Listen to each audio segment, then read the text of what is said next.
Hi, it's Dr. Harris with part 2 of our little lecture and example series on implicit differentiation, as well as figure out the derivative of the natural logarithm function.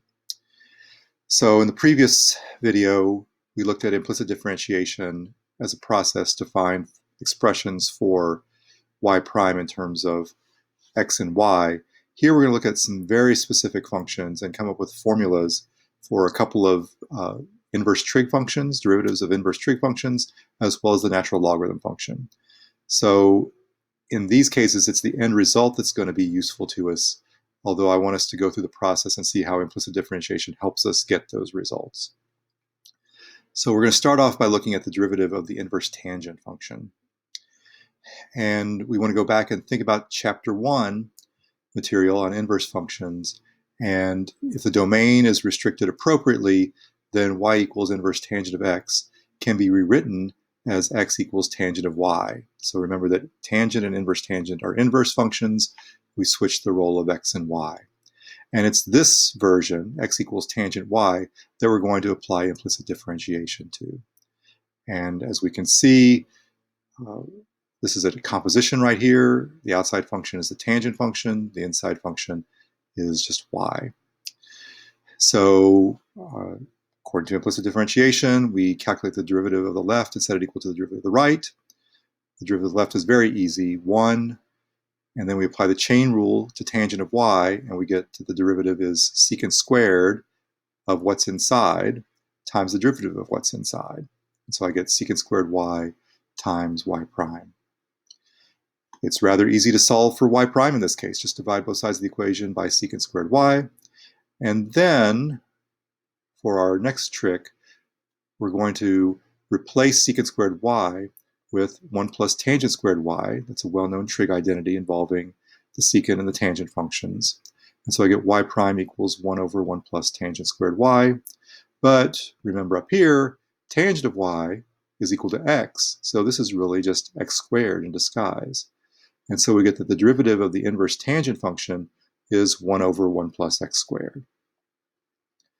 I'm not going to show it here, but we can do something similar to find derivatives of the other inverse trig functions. In particular, the one I'm going to be most interested in is the inverse sine function. And it turns out if you do a similar technique to what I showed you above, using trig identities, implicit differentiation, we get that the derivative of the inverse sine function is 1 over the square root of 1 minus x squared.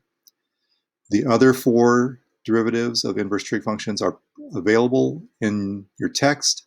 These are the only 2 that I'm going to be quizzing and testing you on going forward. Just a quick note before we start looking at some examples. The inverse tangent function is sometimes also written as arctangent of x, and likewise the inverse sine function sometimes is written as the arcsine of x. So don't get thrown off if you see these expressions. They mean the same thing as the inverse tangent or inverse sine.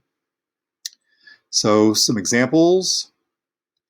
Suppose I wanted to calculate the derivative of the inverse tangent of x cubed. We want to recognize this as a composition. We get to flex our new muscles here on the derivative of the inverse tangent function because that's the outside function. Inside is x cubed.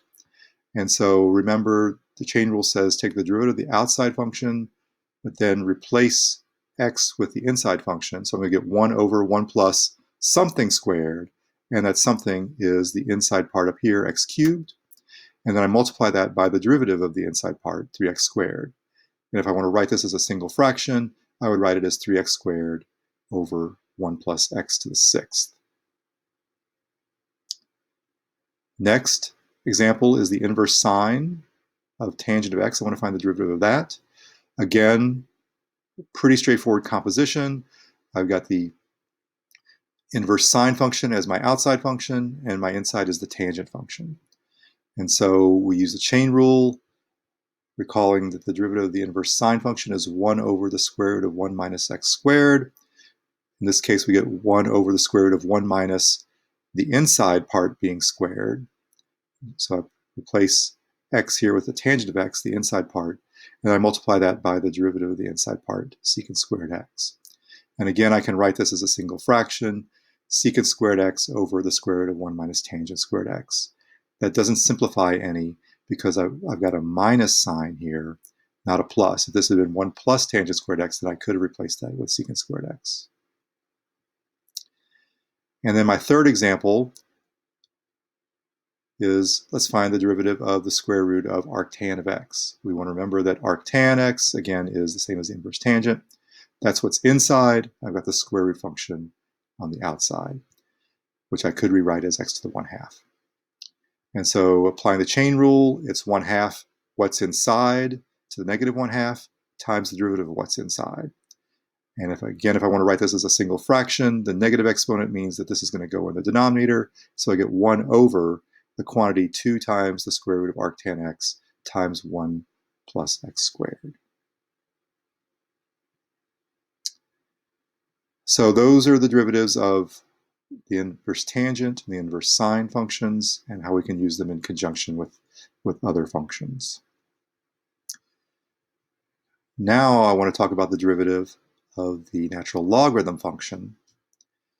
Again, from back in chapter 1, y equals natural log of x could be rewritten as x equals e to the y.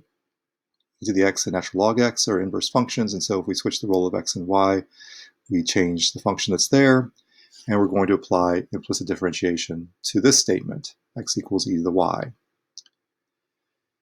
So e to the x is the outside function here, y is the inside, derivative of the left is 1, the derivative of the right is going to be e to what's inside times the derivative of what's inside.